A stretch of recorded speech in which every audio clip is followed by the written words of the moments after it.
Okay. Reels. Most of the reel companies now make a really high quality reel. The things to consider, I really prefer a high speed reel. I mean, the fastest one I can buy.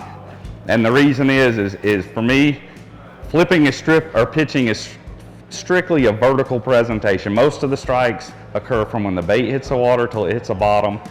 And I want to get that bait back in and make another pitch as quickly as possible. So that's why I like a high speed reel. Now there's things to consider, and lately, like the last 2 or 3 years, we've really they've increased the drag power on our reels. You definitely want the highest drag power you can get. You know, used to like a 12 power drag or a 14 pound drag was high. Now you can get 20, 24 pound drag in a really high speed reel. And that's another huge thing to consider. I use Shimano reels. I'm not sponsored by Shimano. I've had really good luck. I've got some of them that are 10 years old that cast like they're brand new. Do you recommend the Rocket? Something like this? 1/9 or something?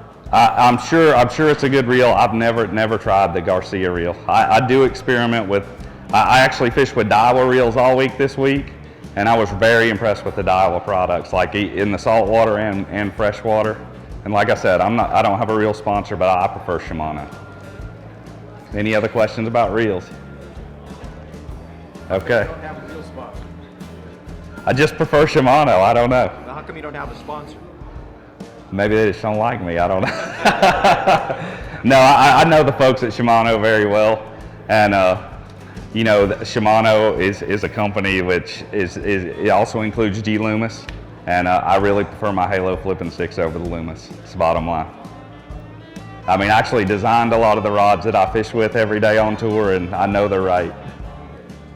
So maybe that'll help answer that question about Shimano.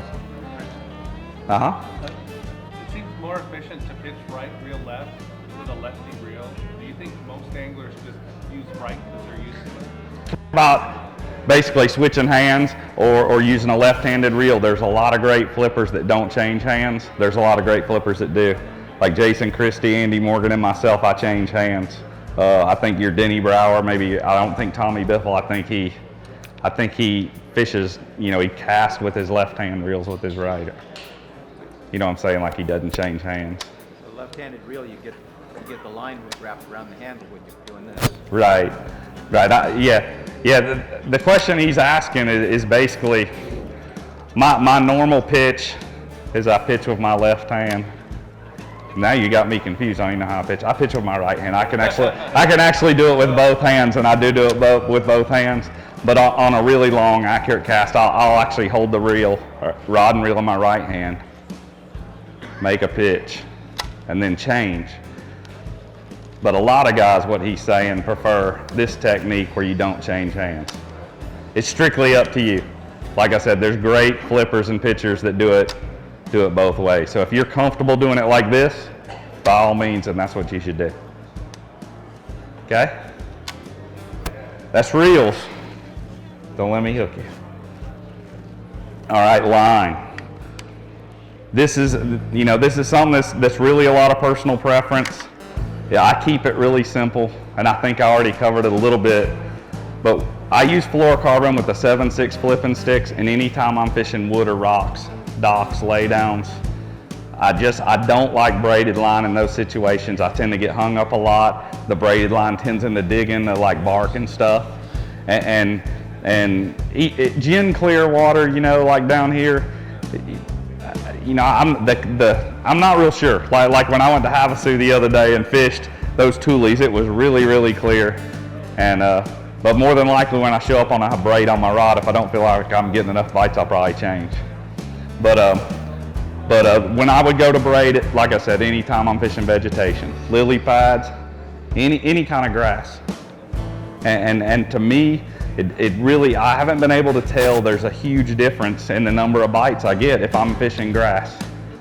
And the advantages of braid are obvious. I mean, it's zero stretch, super strong, you hardly ever break off. Do you ever use a braid fluoro connection, or do you just use one or the other? Yeah, he asked about a braid fluoro connection. When I'm flipping, no, I never use that.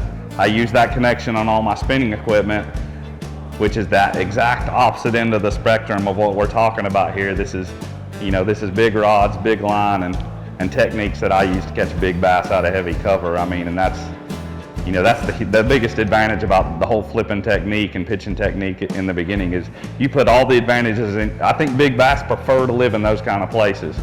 And the more pressure, like when we go to an event, the more pressure you have there, I think the tighter they get to places like that. They run and hide when we come to town. And this is the best technique to get those fish out of that stuff and in the boat. You use different sizes of braid. Yes. I have never been able to tell it makes a difference from Lake Champlain, you can see the bottom in 30 feet in places. And I won the first event I ever fished there, fishing 60-pound braided line. So, Gunnersville's very clear, Lake Okeechobee, gin clear. Maybe it does sacrifice bites, and when I get into line, there's differeces in the line that I really feel make a difference also as far as number of bites you get. A good quality braided line makes a difference. If you have a braided line on there that feels like a rope, it's obviously going to make a lot of noise. I think you're probably sacrificing bites. You use different sizes of braid when you're flipping? He asked about different sizes of braid. Yes. Most of the time, 60-pound hollow core braided line is what I use. I have went as light as 40 this year. I fished Cayuga Lake. There's not a lot of big fish in there. We caught some 5-pounders, and I was fishing milfoil, which is not a very strong grass. And I was ripping the grass up pretty good with 40-pound. That's the lightest I've ever went, was this year at Cayuga with 40-pound. The Gamma Torque is what I use there. Did it give you any problem? Never had a problem with the Gamma braid. I mentioned hollow core. The hollow core braided line that I use is a 16-strand weave, and this young man knows what I'm talking about. Hollow core braided line is hollow. You can actually splice line up into it. I don't use it that way, but it's just the way it's woven. It's a lot smoother, and to me, it doesn't cut as easily. Like, you can take a 100-pound test braid, and if you run it over a knife, it cuts like with no effort. The hollow core to me is way more abrasion resistant, and it's been around a while. It started in salt water. There's a few of us now, me included, that use it in fresh water. But it's just something that you guys need to check it out and see if it works for you. But I can tell you, I used Iowa braided line for years. When I won the Okeechobee Tour event in 2011, I used 70-pound Iowa braid, Samurai. It's an awesome braided line. The next couple years I went back, the fish were kind of positioned a little different, and they were in those, we call them flat reeds, but they're huge bulrushes this tall, and they're like razors on the edge. And I'd pitch right into the middle of one of those, and if a bass got at a certain angle and ran this way and I set the hook, it would just cut my line like you cut it with a knife. So this happened for like 2 days.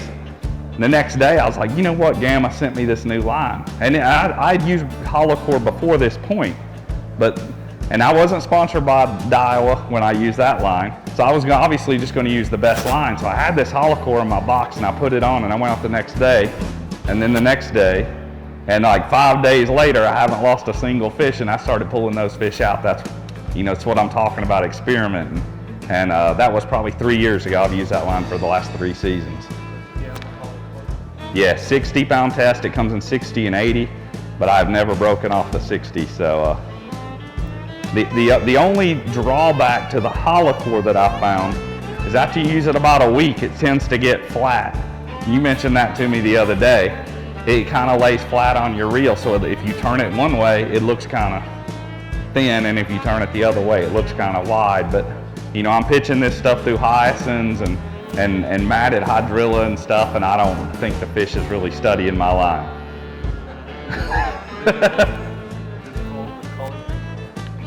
He asked about holding the color, and I listened to Bobby Barrick's seminar. I do. Usually in practice, I never color my line. Sometimes it's just white. I still get plenty of bites. But on tournament day, I do color my line.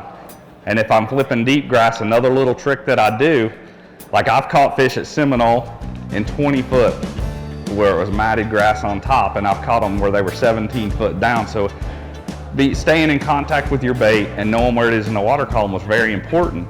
So I colored my line up to 10 feet. That way I would know when that little stripe, when it went from white to black, when it got down to 10 feet, I would know my bait was halfway there. My bites were happening like 15 feet that particular event, so that was a huge key. Does that make sense to you guys? Yeah, that's cool. Yeah, it's just, I mean, there's little things, and there's all the little pieces of this puzzle have to match, and because I want to catch every fish that bites. I mean, you can tie a polymer knot on there, and you know, you're going to catch maybe 5 out of 10. I want to catch all 10 out of 10. So every little piece, rod, reel, line, it's all very important. So.